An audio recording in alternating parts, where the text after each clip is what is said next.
ఆలోచన చేయమని అడుగుతా ఉన్నా. ఎన్నికలకు కేవలం 6 నెలల ముందు వరకు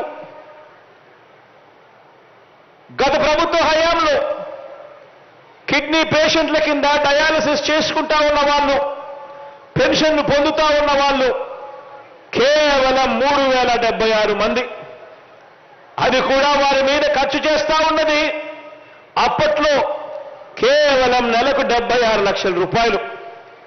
కానీ మీ బిడ్డ ప్రభుత్వం అధికారంలోకి వచ్చిన తర్వాత వచ్చిన తేదీ నుంచి ప్రతి నెల అర్హత ఉన్న ప్రతి ఒక్కరిని కూడా పెన్షన్ల జాబితాలో చేర్చాం. ఏకంగా 13,143 పెన్షన్లు ఈరోజు పెంచడం జరిగింది. అంటే అప్పుడులో మిగిలిపోయిన వాళ్ళందరినీ కూడా మళ్ళీ పెన్షన్ల జాబితాలోకి తీసుకొని వచ్చి పెన్షన్లు ఇవ్వడం మొదలుపెట్టాం. పెట్టడమే కాకుండా పెన్షన్ సొమ్ము కూడా పెంచి నెల నెల ఈరోజు మనకు ఖర్చు ఎంత అవుతా ఉందో తెలుసా?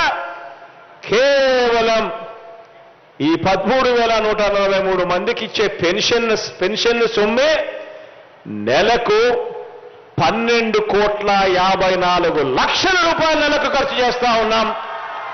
కేవలం వీళ్ళకిచ్చే పెన్షన్ల కోసం. అది ఈ 55 నెలలుగా ప్రతి నెల ఖర్చు చేస్తా ఉన్నాడు మీ బిడ్డ అని చెప్పడానికి గర్వపడతా ఉన్నాను అని చెప్పి ఈ సందర్భంగా తెలియజేస్తా ఉన్నా. ఉద్దానం ప్రాంతంలో అసలు కిడ్నీ సమస్యలు ఎందుకు వస్తా ఉన్నాయి, దానికి మూల కారణం ఏమిటి అది తెలుసుకునే దానికోసం ఆరాటపడ్డాడు మీ బిడ్డ.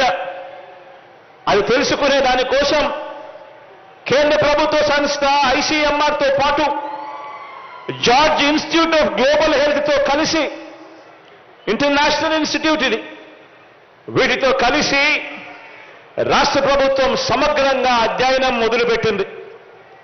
మొత్తంగా 4 దశల్లో సాగే ఈ అధ్యయనం ఇప్పటికే 3 దశలు కూడా పూర్తి చేశాం. కిడ్నీ వ్యాధిగ్రస్తుల్లో తీవ్రత ఉన్నవారిని గుర్తించడం, అవసరమైన పరీక్షలు చేయడం, వ్యాధి తీవ్రతను తగ్గించడం వంటి వాటితో వైద్య అధికారులందరికీ కూడా వేగంగా శిక్షణ ఇచ్చే కార్యక్రమం ఇప్పటికే అమల్లో ఉంది.